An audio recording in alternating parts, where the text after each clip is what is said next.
الحمد لله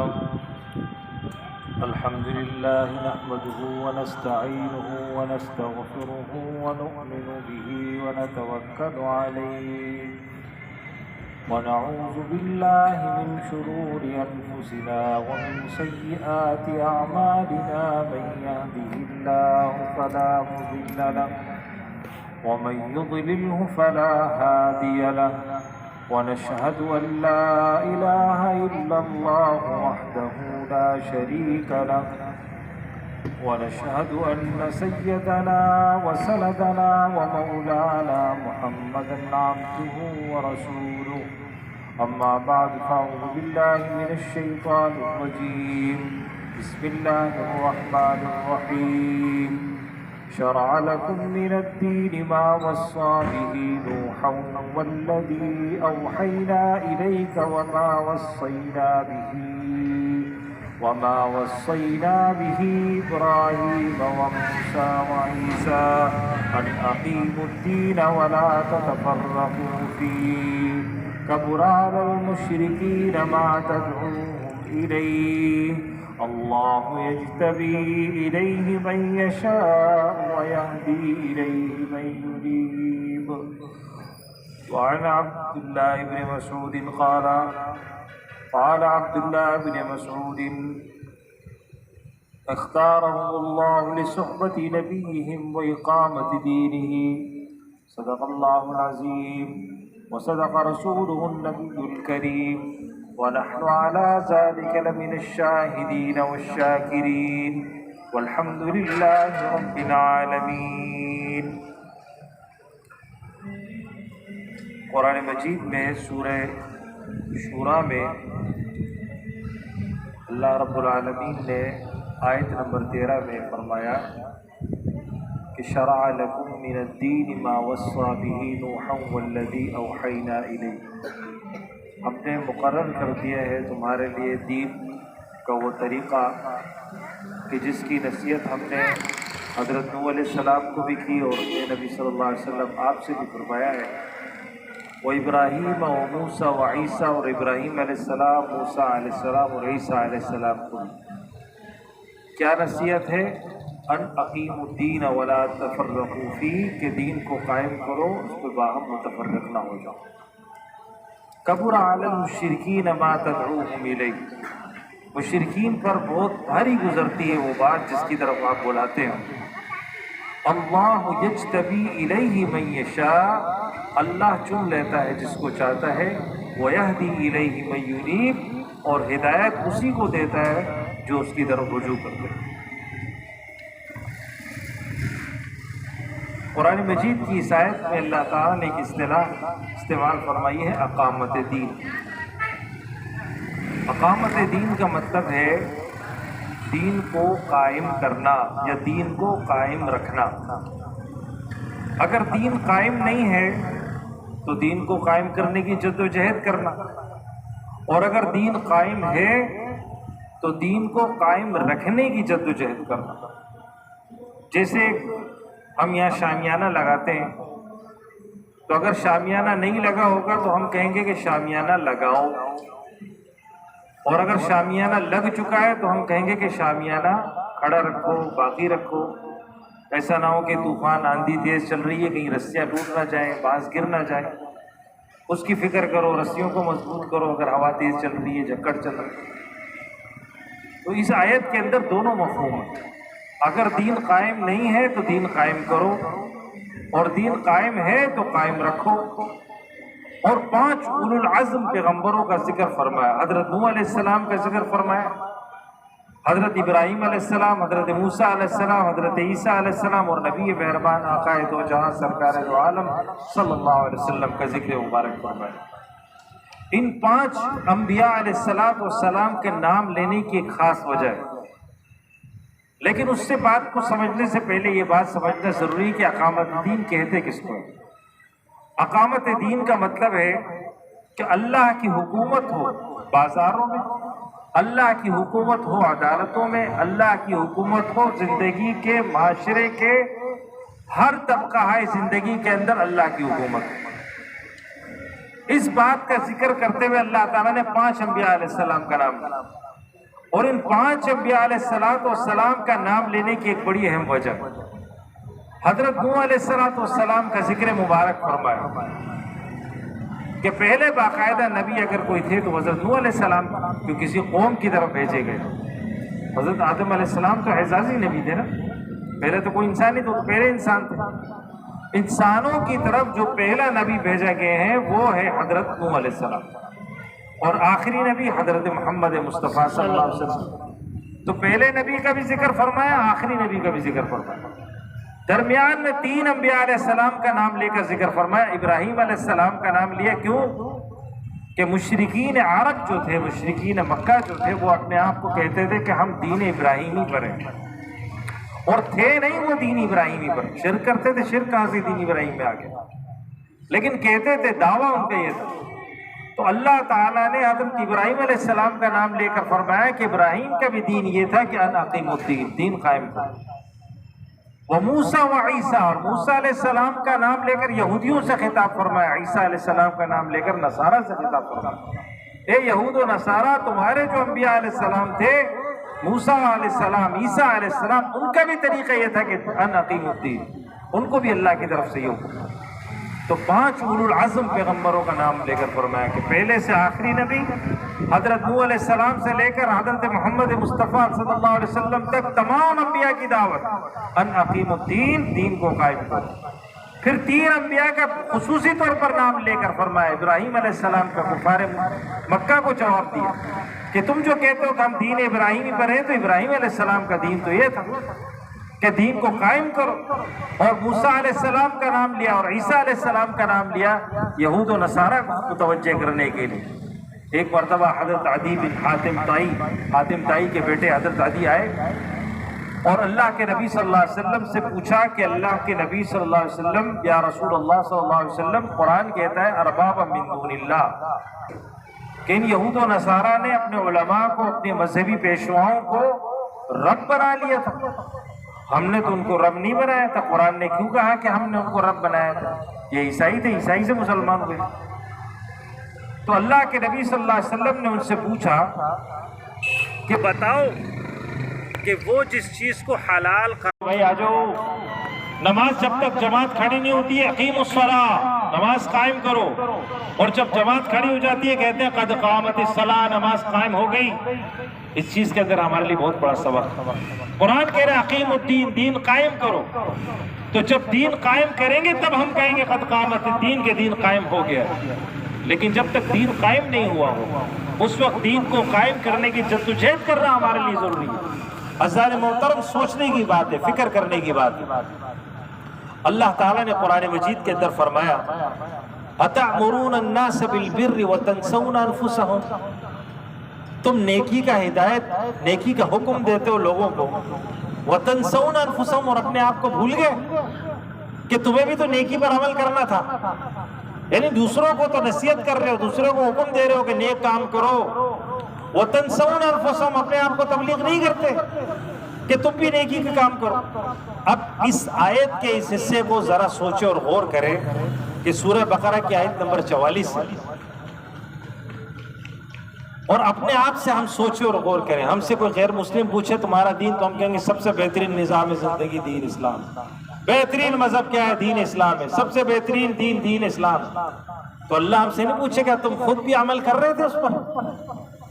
تم جو غیر مسلموں کے سامنے کہتے تھے سب سے بہترین نظام زندگی ہمارے پاس، سب سے بہترین دین ہمارے پاس ہے، تم خود بھی عمل کر رہے تھے اس پر؟ کیا تم نے اس پر عمل کیا تھا؟ کیا اپنی زندگی کے اندر اس کو غالب اور نافذ کیا تھا؟ اتنسون انفسکم، اپنے آپ کو بھول گئے۔ دوسروں کو دعوت دینے کے لیے ہم تیار ہیں۔ آج ہم سے کہا جائے نا کہ اگر آپ کو دعوت کا موقع ملے، ہم کہیں گے نا کہ جی بالکل ہم دیں گے۔ ہم کہیں گے، یہودیوں سے بھی کہیں گے، نصارہ سے بھی کہیں گے، مجوس سے بھی کہیں گے، ہندوؤں سے بھی کہیں گے، سب ہر کافر سے ہم کہیں گے کہ دین اسلام سب سے پیارا، آؤ دین اسلام میں داخل ہو جاؤ، آؤ مسلمان ہو جاؤ سارے۔ قیامت کے دن اللہ ہم سے نہیں پوچھے کہ تم جو دوسروں کو دعوت دینے کے لیے تیار تھے، تو کیا تم نے خود بھی دین قائم کیا تھا؟ کیا تم نے دین کو غالب اور نافذ کیا تھا؟ تم نے خود نہیں کیا، تم دوسروں کو کس طرح دعوت دے رہے تھے؟ تم نے اپنے آپ کو دعوت کیوں نہیں دی؟ اپنے آپ کو کیوں نہیں سمجھایا؟ اللہ تعالیٰ نے سورہ حجر میں آیت نمبر 99 میں فرمایا وَاعْبُدْ رَبَّكَ حَتَّى يَأْتِيَكَ الْيَقِينُ، اپنے رب کی بندگی کر یہاں تک کہ تجھے موت آ جائے، موت سے پہلے پہلے تک اپنے رب کی بندگی کر۔ اب یہاں سے اگر ہم صرف عبادات لے لیں میرے بھائیوں، مراد صرف چند عبادات لے لیں جس کو ہم عبادت سمجھتے ہیں، نماز، روزہ، حج، زکوٰۃ اور چند تسبیحات اور صدقہ، خیرات اور دعا، نماز جنازہ اور یہ جو ہم عبادت ہمارے معاشرے میں ہیں، اس کو ہی لے لیں، تو کیا ہم یہ موت تک ہم یہی کام کرتے ہیں؟ کیا ہر آدمی ہر وقت نماز ہی پڑھتے رہتا ہے؟ کیا آدمی ہر وقت روزے کی حالت میں ہوتا ہے؟ کیا ہر آدمی ہر وقت ذکر کرتا رہتا ہے؟ نہیں کرتا نا۔ زندگی کے مختلف شب، جب نماز کا وقت ہوگا تو نماز پڑھے گا، رمضان کا آئے گا تو روزہ رکھے گا، شوال میں تو کوئی، اب کسی کی موت شوال میں آئی تو، کسی کی موت ذی الحجہ میں آئی تو، اب اس کا کیا مطلب ہے؟ تو اللہ نے تو فرمایا کہ موت سے پہلے جو تمہاری زندگی ہو وہ اللہ کی بندگی والی زندگی ہو۔ تو اس سے پتہ چلتا ہے کہ دین کچھ عبادات کا نام نہیں ہے، یہ کل دین ہے۔ گھر میں ہو اسلامی زندگی، اسلامی معاشرتی نظام کے مطابق ہو، تمہاری موت آئے گی اللہ کی بندگی میں آئے گی۔ بازار پہ بیٹھو اسلامی تجارت کے مطابق تجارت کر رہے ہو، موت آئے گی اللہ کی بندگی میں آئے گی۔ عدالت کے اندر قرآن و سنت کے مطابق فیصلے کر رہے ہو، اس حالت میں موت آئے گی تو اللہ کی بندگی میں آئے گی۔ ہر جگہ پر جہاں کہیں موجود ہو، اللہ کے دین کے مطابق تم عمل کر رہے ہوگے، اس حالت میں تمہاری موت آئے گی تو اللہ رب العالمین کے احکامات کے مطابق آئے گی۔ اعزائے محترم، سوچنے اور غور و فکر کرنے کی بات۔ آج کسی بھی ادارے میں آپ جائیں گے، اس ادارے کے اندر ایک نظم و نسق ہوتا ہے، ضابط اخلاق ہوتا ہے، اس ادارے کو چلانے کا کوئی قانون ہوتا ہے، کوئی ضابطہ ہوتا ہے۔ ہمارے ملک کا بھی ایک دستور ہے، قانون ہے، اس کے مطابق یہ ادارہ چلے گا، اس کے ادارے قانون اور ضابطے کے مطابق یہ ملک چلے گا۔ تو میرے بھائیوں اور سوچو، کیا اسلام کا نہیں ہے؟ اسلام کا کوئی قانون نہیں ہے؟ اسلام کا کوئی ضابطہ حیات نہیں ہے؟ اسلام تو خود مکمل ضابطہ حیات ہے کہ زندگی کیسے گزارنی ہے، ہر شعبے کے متعلق اللہ رب العالمین نے فرما دیا۔ اللہ تعالیٰ کے دین کو نافذ کرنے کے لیے پہلی چیز زمین، انسان، قانون، قوت نافذہ، چار چیزوں کی ضرورت ہے۔ زمین ہو جہاں پر لوگ بستے ہوں، انسان بستے ہوں، وہاں پر کوئی قانون ہو کہ جو ان پر نافذ کیا جائے۔ تو یہ دنیا کے اندر پاکستان ہماری زمین ہے، لوگ یہاں موجود ہیں، قانون قرآن و سنت کے صورت میں موجود ہے۔ ایک چیز ہے وہ ہے قوت نافذہ۔ قوت نافذہ نہیں ہے کہ جو دین کو غالب کر دے۔ عزیزان محترم، ہم دیکھ رہے تھے سعودی عرب میں کہ جیسی اذان ہوتی تھی لوگ ایسے دوڑتے تھے، بھاگتے تھے، جیسے یہاں پر فائرنگ ہو جاتی ہے نا، لوگ ایک دم شٹر گراتے دوڑتے اور بھاگتے ہیں، ایسی کھلبلی سی مچ جاتی تھی۔ کیوں؟ ایک خوف تھا، ایک ڈر تھا کہ بھائی شرطہ آ رہا ہے اور ڈنڈا مارے گا، پکڑ کر لے جائے گا، 5000 ریال جرمانہ کرے گا، دکان کھلی رہے گی اذان کے بعد۔ مسجدیں بھری بھی ہوتی تھی، کیوں؟ قوت نافذہ تھی۔ ہم بھی یہاں مسلمان ماشاءاللہ موجود ہیں، اسلام کے نام پر ملک بھی موجود، اذان ہو رہی ہوتی، پرواہ نہیں ہے، اذان ہو رہی ہے تو ہو رہی ہے، کسی کے لیے ہو رہی ہوگی، ہمارے لیے تھوڑی ہوگی۔ پوچھیں ہم مسلمان نہیں ہیں؟ مسلمان ہیں، بہت اچھے مسلمان ہیں۔ خبردار جو کسی نے میرے اسلام اور ایمان کے بارے میں بات، ارے اذان ہو رہی ہے، نماز تھی کہ وہ اللہ کے کچھ بندے پڑھیں گے، میرے کو معاف۔ یہ ہمارا تصور ہے دین کے متعلق۔ جہاں قوت نافذہ موجود ہے تو نماز کے وقت روڈ اور بازار ایسے جیسے ہڑتال ہوتی ہے، یہاں پر کیسے سنسان ہوتا ہے، ایسا تھا ریاض کے اندر مکمل سنسان، مسجدیں فل بھری ہوئی ہیں، سارے لوگ نماز، جو غیر مسلم ہیں وہ باہر دکانوں کے باہر فٹ پاتھ پر بیٹھے ہوتے، ان کو بھی اجازت نہیں تھی کہ دکان کا شٹر کھلا ہو، ایسی سختی تھی۔ قوت نافذہ موجود تھی تو دین پر عمل بھی واضح طور پر ہو رہا تھا۔ آج ہاں قوت نافذہ موجود نہیں تو دین پر عمل بھی نہیں ہوتا ہے۔ قرآن مجید میں اللہ تعالیٰ نے فرمایا اہل کفر کے متعلق، یہود و نصارہ کے متعلق فرمایا وَلَوْ أَنَّهُمْ أَقَامُوا التَّوْرَاةَ وَالْإِنْجِيلَ، اگر یہ یہود و نصارہ تورات اور انجیل کو قائم کرتے، اقامہ کا لفظ ہے، قائم کرتے، نافذ کرتے تورات اور انجیل کو، وَمَا أُنزِلَ إِلَيْهِمْ مِنْ رَبِّهِمْ، اور اس کو جو اللہ نے نازل کیا اس کے علاوہ ان کے رب نے ان کی طرف جو نازل کیا ہے، لَأَكَلُوا مِنْ فَوْقِهِمْ وَمِنْ تَحْتِ أَرْجُلِهِمْ، آسمان سے بھی ان کے لیے رزق برستا، زمین بھی ان کے لیے سونا ہوگا۔ کس بات پر اللہ تعالیٰ نے یہ فرمایا کہ آسمان سے بھی اللہ رزق دیتا، زمین سے بھی اللہ رزق دیتا، اوپر سے بھی کھاتے، نیچے سے بھی کھاتے، دو طرف سے اللہ کی نعمتیں اور برکتیں برستی رہتی ان کے لیے۔ کس پر؟ وَلَوْ أَنَّهُمْ أَقَامُوا التَّوْرَاةَ، اگر وہ تورات کو قائم کرتے۔ انجیل اور انجیل کو قائم کرتے، یہود تورات کو قائم کرتے اور عیسائی انجیل کو قائم کرتے، تو اللہ تعالیٰ فرما رہے ہیں کہ اللہ کی طرف سے ان کے لیے یہ انعام ہوتا کہ آسمان سے بھی رزق برستا، زمین بھی ان کے لیے سونا ہوگا۔ آج اسی بات کو ہم اپنے اوپر بھی لا سکتے ہیں، دیکھ سکتے ہیں۔ ہم بھی چاہتے ہیں اپنے معاشی سرگرمیوں کو بابرکت بنانا چاہتے ہیں۔ ہمارا ملک اقتصادی لحاظ سے، معاشی لحاظ سے بہت کمزور ہے، مقروض ہے، پریشان حالی ہے ہر طرف۔ کیسے برکت آئے گی؟ اقام القرآن، اقام الدین، دین کو قائم کر دے، آسمان سے بھی رزق برسے گا، زمین سے بھی رزق۔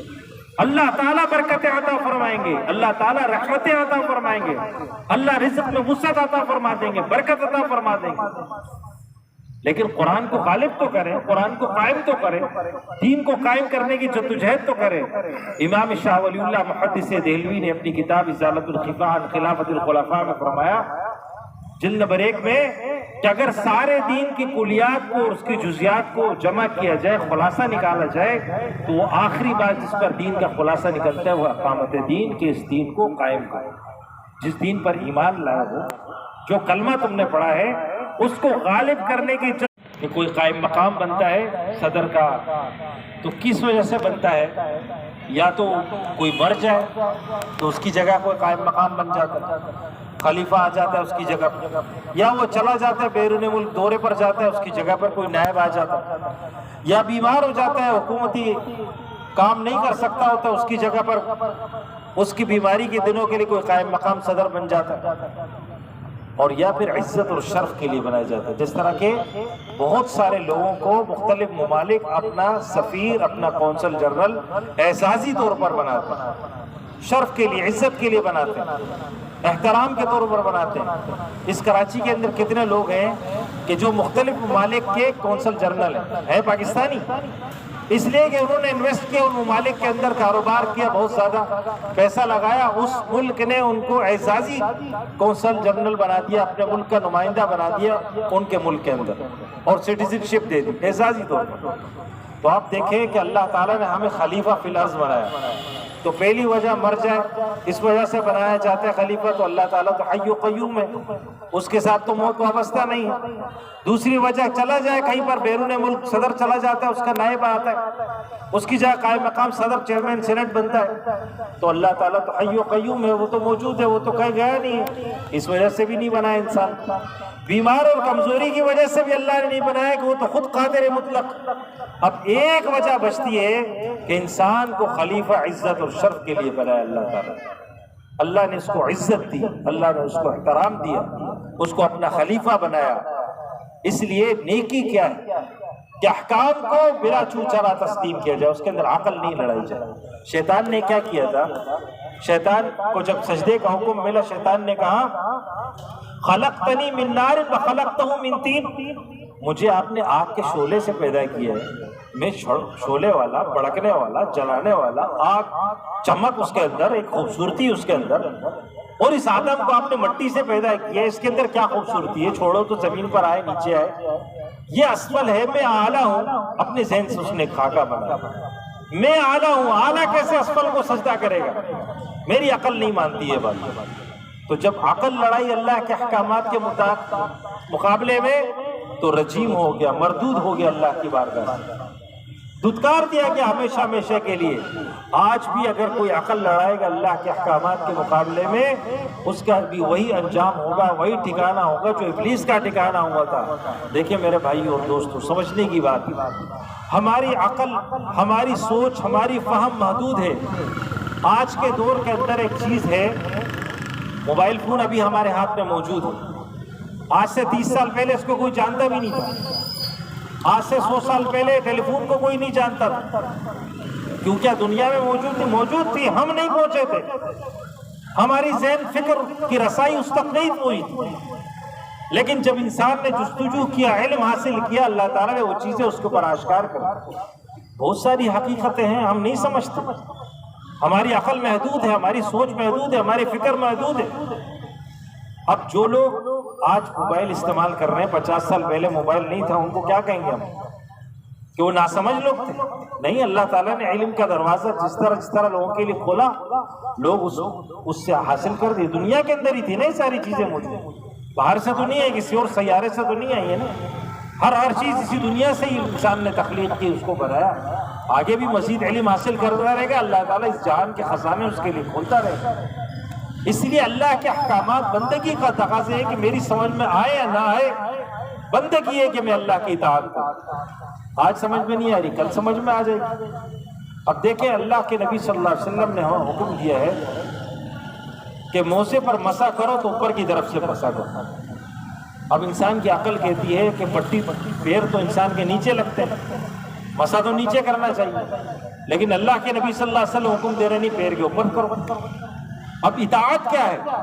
اطاعت یہ ہے کہ اس پیر کے اوپر مسح کیا جائے، کیونکہ حضور صلی اللہ علیہ وسلم نے حکم دیا. اور عقل لڑائیں گے تو اطاعت سے باہر نکل جائے گا. اللہ کے نبی صلی اللہ علیہ وسلم نے ہمیں جو حکم دیا ہے اس کے مطابق اپنی زندگی کو ترتیب دیں گے تو اطاعت. مینا کے مقام پر حضور صلی اللہ علیہ وسلم تشریف فرما تھے. ایک وقت آیا قریش کا اور دعوت پوچھنے لگا آپ کی دعوت کیا ہے؟ حضور صلی اللہ علیہ وسلم نے فرمایا ہماری دعوت صلہ رحمی ہے، ہماری دعوت اچھے اخلاق ہے، ہماری دعوت نماز ہے، ہماری دعوت زندگی کے مختلف چیزیں، مختلف عبادات بتائیں. ہر بات پہ وہ جواب میں کہتے تھے ھذا احسن، بڑی اچھی بات ہے، بہت اچھی دعوت ہے، بہت اچھی بات ہے. ہر بات پہ کہتے ہیں ھذا احسن، ھذا احسن، ھذا احسن. پھر حضور صلی اللہ علیہ وسلم نے اپنی دعوت پیش کی کہ ہماری دعوت ہے اخراج العباد من عبادت العباد الى عباد اللہ، کہ بندوں کو بندوں کی غلامی سے نکال کر اللہ کی بندگی کی طرف لے کر جاتا ہے. یہ جو بندے بندوں کے غلام بنے ہوئے ہیں، بندوں کی بندگی کر رہے ہیں، انسان ہو کر انسانوں کے غلام بنے، اس غلامی سے نکال کر اللہ کی بندگی کی طرف ہم دعوت دینا چاہتے ہیں. تو وہ جو وقت ہر بات پر ھذا احسن، ھذا احسن، ھذا احسن کہہ رہا تھا، اس نے کیا کہا جواب میں اس بات کو سننے کے بعد؟ کہا کہ دنیا کے صاحب اقتدار اور صاحب اختیار لوگ آپ کی مخالفت کریں، وہ چاہتے ہیں انسان کو اپنا غلام بنانا، آپ ان کی غلامی سے انسان کو نکال کر اللہ کی بندگی میں لے جانا چاہتے ہیں، وہ آپ کی مخالفت کریں. جو لوگ اپنے غلام بنانا چاہتے ہیں انسانوں کو، وہ آپ کی مخالفت کریں گے. قرآن مجید میں اللہ تعالیٰ نے یہود و نصارہ کو خطاب کر کے فرمایا یا اہل الکتاب لستم علی شیء حتی تقیموا التوراۃ والانجیل، اے اہل کتاب تم کچھ نہیں ہو، تمہاری کوئی حیثیت نہیں ہے جب تک کہ تورات اور انجیل وہ قائم نہیں کرتے. یہ کون فرما رہا ہے؟ اللہ فرما رہا ہے، یہود و نصارہ کے بارے میں فرما رہا ہے کہ یہود و نصارہ تم کچھ نہیں ہو، لستم علی شیء، تمہاری کوئی حیثیت نہیں اللہ کی بارگاہ میں جب تک تم تورات اور انجیل کو قائم نہیں کرتے. تو تورات اور انجیل کے حاملین کے بارے میں قرآن کہہ رہے ہیں کہ لستم علی شیء، تم کچھ نہیں ہو. کیا یہ بات ہمارے لیے نہیں ہے اہل قرآن؟ تمہاری کوئی حیثیت نہیں اللہ کی بارگاہ میں جب تک تم قرآن کو قائم نہیں کرتے، جب تک تم سنت کو قائم نہیں کرتے، جب تک تم دین کو قائم نہیں کرتے. اللہ تعالیٰ یہود و نصارہ کو فرما سکتے تو ہم سے بھی تو پوچھ سکتے ہیں نا کہ تمہیں تو میں نے قرآن دیا تھا، تمہیں تو اشرف امت بنایا تھا، تمہیں تو میں نے سب سے بڑے نبی کی امت بنایا، تمہیں آخری نبی کی امت بنایا، تمہیں میں نے اپنی سب سے اہم ترین اور سب سے بڑی کتاب دی، تم کو شریعت مطہرہ دی، تم نے کیا کیا اس کے ساتھ؟ اس کو نافذ کیا، اس کو غالب کیا، اس کو قائم کیا. کیا تمہارا عدالتی نظام اسلامی تھا؟ کیا تمہارا معاشرتی نظام اسلامی تھا؟ کیا تمہارا معاشرتی نظام اسلامی تھا؟ کیا تمہارا حکومتی نظام اسلامی تھا؟ یہ تو ہم سے بھی سوال ہو سکتا ہے قیامت کے دن، اور اللہ ہمیں بھی کہہ سکتے ہیں لستم علی شیء، تم کچھ نہیں، کوئی حیثیت نہیں تمہاری اللہ کی بارگاہ. کہتے ہیں کیوں یہود و نصارہ عبادت نہیں کرتے تھے؟ کرتے تھے نا عبادت، اپنے مندروں میں جاتے تھے، اپنے کلیساؤں میں جاتے تھے، اپنے گرجوں میں جاتے تھے، وہ ساری عبادتیں کرتے تھے. لیکن اللہ اس کے باوجود ان کو فرما رہے ہیں کہ لستم علی شیء، اللہ کی بارگاہ میں تمہاری یہ عبادتیں کوئی حیثیت نہیں رکھتی حتی تقیم التوراۃ والانجیل، جب تک تم تورات اور انجیل کو قائم نہیں کرتے. تو یہ بات ہمارے وسط بنایا، امت وسط، ایسی امت کہ جو انبیاء کو نہ تو خدا کے درجے پر پہنچاتی ہے اور نہ ہی انبیاء کو قتل کرنے والے. بنی اسرائیل نے کیا کیا تھا؟ یا تو انبیاء کو خدا کے درجے پر پہنچایا اور یا پھر انبیاء علیہ السلام کو قتل کیا. یعنی ایک انکار میں اتنے آگے بڑھ گئے کہ انبیاء کو قتل کر دیے، اور اتنے زیادہ آگے بڑھ گئے محبت کے اندر کہ خدا کے درجے پر پہنچا دیا. تو فرمایا کہ نہیں، تم امت وسط ہو، تم انبیاء کو اللہ کے نبی، اللہ کے بندے سمجھتے ہو، ان کی اطاعت اور ان کی فرمانبرداری کو اپنے لیے لازمی سمجھتے ہو، اس لیے فرمایا کہ امت وسط بنایا تمہارے لیے۔ عزیزان محترم، اگر ہمارے سامنے ایک زندہ شیر موجود ہو جو اپنی حرکات اور سکنات کے ساتھ، اپنی آواز کے ساتھ، اپنی قوت کے ساتھ، اور ایک وہ ہو کہ جو اس کی کھال کے اندر بھوسا بھر کے کھڑا کر دیا، تو دکھنے کے اندر تو دونوں ایک جیسے نظر آئیں گے، لیکن ایک سے خوف محسوس ہوگا، دوسرے سے خوف محسوس نہیں ہوگا۔ اس لیے کہ جس کے اندر جان ہے، جس کے اندر طاقت ہے، اس کے ساتھ خوف موجود ہے کہ حملہ نہ کر لے، کاٹ نہ دے، نقصان نہ پہنچا دے۔ اور دوسری طرف وہ بھی شیر ہے، اس کے بھی سارے اعضاء مکمل ہیں، لیکن اندر سے بھوسا بھرا ہوا، دکھنے میں پورا بڑا نظر آ رہا ہے، دکھنے میں خوف، اس کے پوری وجاہت نظر آ رہی، لیکن نہ تو اس کے اندر آواز ہے، نہ اس کے اندر طاقت ہے، نہ اس کے اندر کوئی احساسات ہے۔ آج ہماری مثال بھی ایسی ہے کہ ہمارے پاس ایمان موجود ہے، عقیدہ موجود ہے، لیکن عمل کے اندر ہم کمزور ہیں۔ عمل کی دنیا کے اندر اسلام نظر نہیں آتا۔ عمل کی دنیا میں جب تک ایمان اور اسلام کو نہیں لے کر آئیں گے تو ہماری مثال بھی بھوس بھرے شیر کی سی، جو دکھنے میں تو بہت خوبصورت لگتا ہے، دکھنے میں تو بہت اچھا لگتا ہے، لیکن بیچارہ نہ داڑ سکتا ہے، نہ کاٹ سکتا ہے، نہ حملہ کر سکتا ہے، نہ خود کو بچا سکتا ہے، نہ کچھ حرکت کر سکتا ہے۔ تو ہمارے ایمان، ہماری کیفیت بھی ایسی ہے، اس لیے کہ عمل کی دنیا کے اندر ایمان نہیں۔ ہم نے چند عبادات کو لیا اور اس کے مطابق زندگی گزارتے، ہم سمجھتے ہیں کہ یہی کل دین ہے اور اس پر عمل کریں گے تو ہم نجات پا جائیں گے۔ حالانکہ دین کے چند اجزاء ہیں، نماز ہے، روزہ ہے، حج ہے، زکوٰۃ ہے، دیگر اعمال ہیں، یہ دین کے ایک حصہ ہے، کل دین نہیں ہے۔ اسلام ایک مکمل نظام زندگی، مذہب نہیں ہے، چند عبادات کا مجموعہ نہیں ہے۔ اسلام ہمیں بازار تجارت بھی سکھاتا ہے کہ تجارت کیسے کرو، اسلام ہمیں عدالت بھی سکھاتا ہے کہ فیصلے کیسے کرو، اسلام ہمیں معاشرتی زندگی بھی بتاتا ہے کہ معاشرے میں زندگی کیسے گزارو، اسلام ہمیں حکومت کا طریقہ بھی بتاتا ہے کہ حکومت کیسے کرو گے۔ حضرت مولانا عبید اللہ سندھی رحمۃ اللہ علیہ جب مسلمان ہوئے اور انہوں نے اسلام کی تعلیم حاصل کی اور عالم بنے، قرآن و سنت کا علم حاصل کیا، تو اس بات پر پہنچے کہ ہمیں اللہ کے دین کو قائم کرنا چاہیے اور اس کے لیے جدوجہد کرنے اپنی زندگی کو وقف کریں۔ تو 1917 کے اندر روس میں جب انقلاب آیا لینن کا، تو ہندوستان سے وہاں چلے گئے اور ان کو جا کر دعوت دی کہ آپ ابھی انقلاب آیا ہے یہاں پر، ہم آپ کو دین کی دعوت دینے آئے ہیں، اگر آپ کو اچھا لگتا ہے تو آپ اس کو قبول کریں۔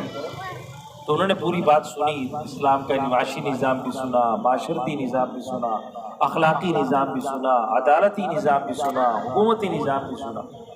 مکمل دعوت سننے کے بعد لینن کے نمائندے نے کہا کہ آپ جس بات کی طرف دعوت دے رہے ہیں، جس چیز کی آپ دعوت دے رہے ہیں، میں سمجھتا ہوں اسلام انسانوں کے لیے سب سے بہترین نظام زندگی، اس سے بہتر کوئی نظام زندگی نہیں ہو سکتا۔ لیکن میرا آپ سے ایک سوال ہے، اور یہ سوال ہم سے بھی ہے آج، کہ ہم بھی سوچیں اس سوال پر غور کریں۔ اس نے کہا کہ میرا آپ سے سوال ہے کہ کیا دنیا کے کسی حصے میں یہ اسلام نافذ ہے؟ میں دیکھنا چاہتا ہوں اس علاقے کی کیا کیفیت ہے، کیا برکتیں اور کیا سعادتیں ہیں۔ کوئی زمین کا کوئی حصہ ایسا ہے کہ جہاں پر اسلام نافذ ہو، تاکہ ہم دیکھیں کہ آپ کا جو نظام آپ جو لے کر آئے ہیں یہ کتنی زبردست فوائد رکھتا ہے اپنے اندر، اس معاشرے میں جا کر ہم دیکھنا چاہتے ہیں۔ دیکھنے، کہنے اور سننے کے حد تک تو بہت اچھی بات ہے۔ حضرت مولانا عبید اللہ سندھی رحمۃ اللہ علیہ فرماتے ہیں کہ اس سوال کا میرے پاس کوئی جواب نہیں۔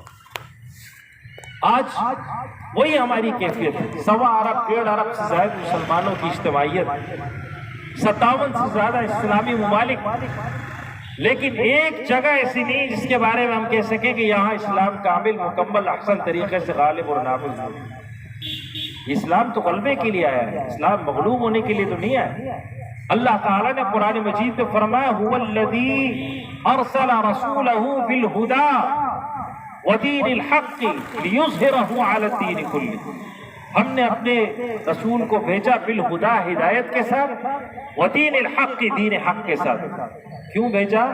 لیظہرہ علی الدین کلہ، تاکہ اس دین کو غالب کر دے تمام ادیان باطلہ۔ وَلَوْ كَرِهَ الْمُشْرِكُونَ، وہاں پر فرمایا تھا سورہ شورى میں کبر علی المشرکین ما تدعوهم الیہ، مشرکین پر بڑی بھاری گزرتی ہے جس کی طرف آپ دعوت دیں. اور یہاں فرمایا وَلَوْ كَرِهَ الْمُشْرِكُونَ، اگرچہ مشرک اس کو ناپسند کریں لیکن آپ اللہ کے دین کو غالب کریں.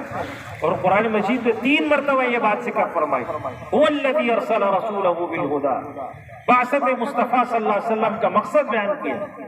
اس لیے کہ ہم نے لیظہرہ علی الدین کلی، تاکہ اس دین کو غالب کر دے تمام ادیان باطلہ کے اوپر. یہ دین مغلوب ہونے کے لیے نہیں آیا، یہ دین غالب ہونے کے لیے ہے، یہ دین نافذ ہونے کے لیے ہے، یہ دین غلبے کے لیے آیا ہے. یہ سرپرست ہے. لیظہرہ علی الدین کلی، اس کو غالب کر دے تمام ادیان باطلہ پر. وہ اس عدالت کے اندر بھی دین غالب ہو، معاشرے کے اندر بھی دین غالب ہو، بازار تجارت کے اندر بھی دین غالب ہو، زندگی کے ہر شعبے کے اندر اسلام غالب ہو. اس کے لیے حضرت عبداللہ ابن مسعود رضی اللہ تعالی عنہ صحابہ رضوان اللہ علیہ اجمعین کی صفات کو بیان کرتے ہوئے فرماتے ہیں اختارہم اللہ لصحبت نبیہ و اقامت دینہ. ان صحابہ کی شان یہ ہے کہ اللہ تعالیٰ نے ان کو چنا نبی کی صحبت کے لیے اور دین کو قائم کرنے کی جدوجہد کے لیے. لصحبت نبیہ، نبی کی صحبت کے لیے یعنی ساتھ کے لیے، حضور صلی اللہ علیہ وسلم کا ساتھ دیا انہوں نے. وَلِقَامَتِ دِينِهِ، اور دین کو قائم کرنے کی جدوجہد کے لیے اللہ نے ان کو چنا. صحابہ رضوان اللہ علیہ اجمعین، اللہ تعالیٰ نے جب انہوں نے یہ کام کیا تو اللہ نے ان کو سرٹیفکیٹ دیا رضی اللہ عنہ ورضوا عنہ. اللہ ان سے راضی ہے اور اس رضا کے ملنے پر صحابہ اللہ سے راضی ہو گئے کہ اللہ نے دنیا کے اندر ان کو بتا دیا کہ تم سے اللہ راضی ہے. یہ کس چیز پر ہوا ہے؟ اس بات پر ہوا ہے کہ اللہ کے دین کو قائم کرو، اللہ کے دین کو قائم کرو، اللہ کے دین کو غالب کرو، اللہ کے دین کو نافذ کرو، اللہ کے دین کے احکامات کے مطابق زندگی کو ترتیب دو. اللہ تعالیٰ نے ہمیں خلیفہ بنایا. قرآن میں فرمایا انی جاعل فی الارض خلیفہ، میں اس زمین میں خلیفہ بنانا چاہتا ہوں. قالوا اتجعل فیہا من یفسد فیہا ویسفک الدماء، فرشتوں نے کہا کہ اللہ آپ ایسے فرد کو خلیفہ بنا رہے ہیں جو زمین میں خون بہائے گا، فساد کرے گا. وَنَحْنُ نُسَبِّحُ بِحَمْدِكَ وَنُقَدِّسُ لَكَ، ہم آپ کی تسبیح بیان کرتے ہیں، تقدیس بیان کرتے ہیں. اللہ تعالیٰ نے جواب میں فرمایا کہ میں جو چیز جانتا ہوں وہ تم نہیں جانتے. اللہ نے خلیفہ فی الارض بنایا. بھاری گزرتی ہے آپ کی دعوت. وَلَوْ كَرِهَ الْمُشْرِكُونَ، مشرکین اس کو ناپسند کرتے ہیں. جو مشرک ہوگا وہ کبھی بھی اس دعوت کو قبول نہیں کرے گا، اس کے راستے میں روڑے اٹکائے گا. تکلیفیں حضور صلی اللہ علیہ وسلم نے 13 سال مکہ میں تکلیفیں برداشت کی نہیں کی. کون کون سی اذیت تھی جو صحابہ رضوان اللہ علیہ اجمعین اور حضور صلی اللہ علیہ وسلم نے نہیں برداشت کی؟ کتنی کتنی اذیتوں سے گزارے گئے. اللہ تعالیٰ نے قرآن مجید میں فرمایا ان الذین قالوا ربنا اللہ، جن لوگوں نے کہا کہ رب ہمارا اللہ ہے، ثم استقاموا، پھر اس کے بعد وہ اپنی بات پر ڈٹے رہے. اب دیکھیں رب کا مطلب اگر ہم پرورش کرنے والا لیں تو استقاموں کی پھر ضرورت ہی نہیں تھی. کیا آپ کہیں کہ اللہ پرورش کرنے والا ہے؟ وہ تو پرورش کرنے والا بھی ہے، اصل تو حاکم ہے. اللہ حاکم ہے، رب کا مطلب حاکم ہے. لیکن ہم صرف ایک چھوٹا معنی لے لیں گے. کسی کو کوئی اختلاف ہوگا؟ آپ سے کوئی اختلاف نہیں. لیکن آپ کہیں کہ اللہ حاکم ہے، نظام اس کا ہوگا، قانون اس کا غالب ہوگا، اس کے احکامات کے مطابق بازار چلے گا، سودی نظام معیشت نہیں ہوگا، جوئے اور سٹے پر مشتمل کاروبار نہیں ہوگا، جھوٹ پر مشتمل عدالتیں نہیں ہوں گی، اللہ کے احکامات کے مطابق ہوگی، تو آپ کی بات کو نہیں سنا جائے گا، دبایا جائے گا، تکلیف پہنچائی جائے گی. اسی لیے اللہ نے فرمایا ثم استقاموا، پھر اس کے بعد جو ڈٹے رہے. تتنزل علیہم الملائکہ، اللہ کی رحمت، اللہ کے فرشتے ان کے پاس آتے ہیں. اللہ تخافوا ولا تحزنوا، خوف زدہ بھی نہ ہو، غم بھی مت کرو. وابشروا بالجنۃ التي كنتم توعدون، ان کو جنت کی بشارت دیتے ہیں. یہ فرشتے آ کر ان کو بشارت دیتے ہیں جنت. اس لیے اللہ کو ماننا، حاکم ماننا یہ آسان بات نہیں ہے. اس کے لیے مشکلات ہیں، مشقتیں ہیں، تکلیفیں ہیں، پریشانیاں ہیں. اللہ کے نبی صلی اللہ علیہ وسلم نے فرمایا من کان للہ کان اللہ لہ، جو اللہ کا ہو جاتا ہے اللہ پھر اس کا ہو جاتا ہے. اللہ کے لیے جو اپنے آپ کو وقف کر دیتا ہے، اللہ اپنی رحمتیں، برکتیں، نعمتیں اس کے لیے وقف کر دیتا ہے. اللہ اپنی رضا سے اسے نواز دیتا ہے، اللہ تعالیٰ اپنی برکتوں سے اس کو نواز دیتا ہے. آج ہم یہ مختصر زندگی اللہ کو دے دیں گے، اللہ تعالیٰ ابدی زندگی جنت کی ہمیں عطا فرمائے. عزیزان محترم، قرآن مجید میں سورہ یوسف میں اللہ تعالیٰ نے فرمایا، آخری آیت آپ کے سامنے پڑھ رہا ہوں، ان الحکم الا للہ، یاد رکھو حکومت صرف اللہ کے لیے، حاکم صرف اللہ ہے، اقتدار صرف اللہ رب العالمین کا ہوگا۔ اللہ تعبدوا الا ایاہ، اللہ کے سوا کسی کی بندگی مت کرو۔ یعنی اس عبادت کا ذکر حکم کے بعد کس لیے ہے؟ اگر یہاں حاکمیت مراد نہ ہو تو عبادت کا ذکر ہی نہیں تھا۔ فرمایا کہ یہ جو تجارت ہے یہ بھی عبادت ہے اگر اسلام کے مطابق، یہ جو معاشرتی زندگی اسلام کے مطابق ہو تو یہ بھی عبادت ہے تمہاری۔ تم حلال کاروبار کر رہے ہو، عبادت کر رہے ہو، اپنے لیے رزق روزی کما رہے ہو، عبادت کر رہے ہو، اللہ کی بندگی ہے یہ بھی، کیوں؟ اللہ کے احکامات کے مطابق۔ فرمایا کہ اللہ تعبدوا الا ایاہ، اللہ کے سوا کسی کی بندگی نہیں کرو گے۔ اور فرمایا کہ ذالک الدین القیم، یہی دین قائم ہے۔ کیا حاکمیت کس کی ہوگی؟ اللہ کی۔ بندگی کس کی ہوگی؟ اللہ کی۔ ولکن اکثر الناس لا یعلمون، لیکن اکثر لوگ یہ بات نہیں جانتے۔ اکثر لوگ یہ بات نہیں جانتے کہ حکومت اللہ کی ہو، اکثر لوگ یہ بات نہیں جانتے کہ اقتدار اللہ کا ہو۔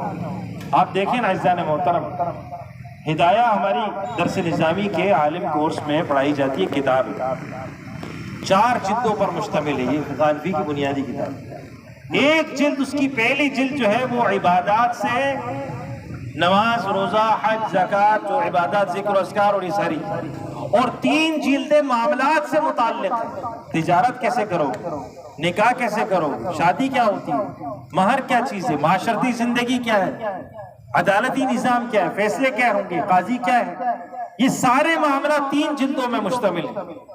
تو آپ دیکھیں کہ آپ اگر عبادات کے چند حصوں کو لے لیتے ہیں تو باقی پورا 75% دین کو آپ نے چھوڑ دیا، اور اللہ کی بارگاہ میں آپ جائیں گے تو ہم کیا پیش کریں گے، کیا عمل لے کر آئیں؟ اللہ کے دین کو قائم کرنے کی جدوجہد کرنے کے لیے اپنی زندگیوں کو وقف کریں گے، اپنی زندگیوں کو اس کام میں کھپائیں گے جو آقا کریم علیہ السلام کی سیرت کی، جو صحابہ رضوان اللہ علیہ اجمعین پوری دنیا کے اندر گئے دعوت دینے کے لیے، اللہ کے دین کی دعوت دینے کے لیے، اللہ کے دین کو پھیلانے کے لیے۔ آج دیکھیں ان کی قبریں جگہ جگہ موجود ہیں کہ جہاد فی سبیل اللہ میں نکلے، اللہ کے دین کے غلبے کے لیے نکلے۔ آپ دیکھیں کہ جو مکی دور ہے، مکی صورتوں کو آپ پڑھیں گے نا، مکی صورتوں میں توحید ہے، رسالت ہے، آخرت ہے، بس سارے کے سارے اعمال اللہ تعالیٰ نے مدنی صورتوں میں بیان کیے۔ کیوں؟ ایک زمین مل گئی مدینہ، اب اسلام وہاں نافذ ہوا اور وہاں سے غالب ہونا شروع ہوا۔ آپ دیکھیں کہ 13 سال مکہ کے اور 2 سال ابتدائی مدینہ کے، بس غزوہ بدر 2 ہجری میں ہوا۔ کل کتنے لوگ تھے؟ 313۔ اور 8 سال کے بعد خطبہ حجۃ الوداع کے اندر 1,40,000 صحابہ۔ یہ 8 سالوں کے اندر کون سا انقلاب آیا کہ جو اتنے زیادہ تعداد کا بڑھا؟ یہ اس اسلام کو نافذ اپنی شکل میں دیکھا تو اس کی برکتیں پھیلنے لگی۔ آج دعوت اور تبلیغ کا سب سے بہترین اور مؤثر ذریعہ ہمارا کردار ہے، ہمارا عمل ہے۔ اگر اسلام نافذ ہوگا نظام کی صورت میں، اس کو دیکھیں گے، برکتیں دیکھیں گے اس کی، لوگ خود جوق در جوق اس کی طرف آئیں گے، جس کی طرف قرآن نے اشارہ کیا ہے، اذا جاء نصر اللہ والفتح ورأیت الناس يدخلون فی دین اللہ افواجا۔ لوگ فوج در فوج آ کر داخل ہو رہے تھے، گروہ در گروہ، قبیلہ در قبیلہ آ کر، سینکڑوں لوگ آ کر ایک ساتھ کلمہ پڑھتے۔ ایک دور وہ تھا مکہ کا جہاں لوگوں کی منتیں کرنی پڑتی تھی، درخواستیں کرنی پڑتی تھی، دار ارقم میں چھپ کر نماز پڑھنی پڑی، اور ایک وہ دور ہے کہ قرآن خود کہہ رہا افواجا، فوج در فوج لوگ آ کر داخل ہو رہے ہیں دین کے اندر۔ یہ کس چیز نے متاثر کیا لوگوں کو؟ اسلام نافذ ہوا، اسلام غالب ہوا، اسلام قائم ہوا۔ تو دین کو قائم کرنے کی جدوجہد کرنے کے لیے عزیزان محترم، اب دیکھیں آخری بات آپ سے عرض کر رہا ہوں جو ہمارے لیے راہ عمل ہے اس مجمع میں بیٹھے ہوئے ہر فرد کے لیے۔ ہم عدالتی نظام نہیں بدل سکتے، ہم معاشی نظام نہیں بدل سکتے، معاشرتی نظام نہیں بدل سکتے، حکومتی نظام نہیں، یہ ہمارے بس میں نہیں، اختیار میں نہیں ہمارے۔ ہم کیا کر سکتے ہیں؟ ہم وہ کام کریں جو ہم کر سکتے ہیں، ہم وہ کام کریں کہ اللہ میرے بس میں اتنا تھا، میں اتنا کر سکتا تھا، یہ میں نے کیا ہے۔ اللہ جو میرے بس میں، ظاہری بات ہے لا یکلف اللہ نفسا الا وسعها، اللہ نے ذمہ دار نہیں ٹھہرایا بندے کو مگر اتنا جتنی اس کی قوت تھی، بس اتنا ہی آپ سے پوچھا جائے گا قیامت کے جتنی آپ کی طاقت اور بس میں تھا۔ تو ہمارے بس میں تو کم از کم یہ ہے کہ ہم اس درس کی محفل کو بابرکت بنائیں، کم از کم یہ تو ہے موجود کہ ہم اپنی زندگی کا ایک حصہ اللہ کے دین کے لیے نکالیں کہ اللہ ہم دنیا کے جھمیلوں سے نکل کر کچھ دیر کے لیے آپ کی یاد کے لیے ہم بیٹھے تھے، کم از کم یہ پون گھنٹہ ایک گھنٹہ اللہ کی یاد میں تو ہمارا گزرنا چاہیے نا۔ اتنی دیر تو فرشتہ صرف نام اعمال کے اندر نیکیاں ہی نیکیاں لکھتا رہے صرف، کہ اتنا وقت یہ قرآن کے سائے میں اس نے گزارا، اتنا وقت اسے اللہ کے دین کو سیکھنے میں گزارا، اتنا وقت اللہ کے دین کے سائے میں اس نے گزارا۔ اس وقت اگر ہم اللہ کے حضور حاضر ہو جائیں اور اللہ پوچھے کہ کس حال میں آیا، اے اللہ تیرا قرآن سن رہا تھا، اے اللہ تیرے دین کی باتیں سن رہا تھا، اے اللہ تیرے حبیب کی حدیثیں سن رہا تھا، اس حالت میں تیرے پاس ہے۔ عزیزان محترم، اس درس کی محفل کو آپ پھیلائیے اور دیگر احباب کو بھی شرکت کی دعوت دیجیے۔ ہماری زندگی کے اندر کوئی ایک بات آ جائے، من دل علی خیر فہو کفاعلہ، جس نے کسی کو کسی بھلائی کا راستہ دکھایا وہ ایسے ہی جیسے وہ خود اس نے وہ بھلائی کی، آپ کے لیے صدقہ جاریہ بن جائے گا۔ کوئی بھی فرد اگر دین کی کوئی بات سیکھ لیتا ہے، اللہ تعالیٰ ہمیں اپنے دین کو قائم کرنے کی جدوجہد کے لیے قبول فرمائے، اللہ تعالیٰ ہمیں اپنے دین کے لیے قبول فرمائے۔ وآخر دعوانا ان الحمد للہ رب العالمین، والصلاۃ والسلام علی سیدنا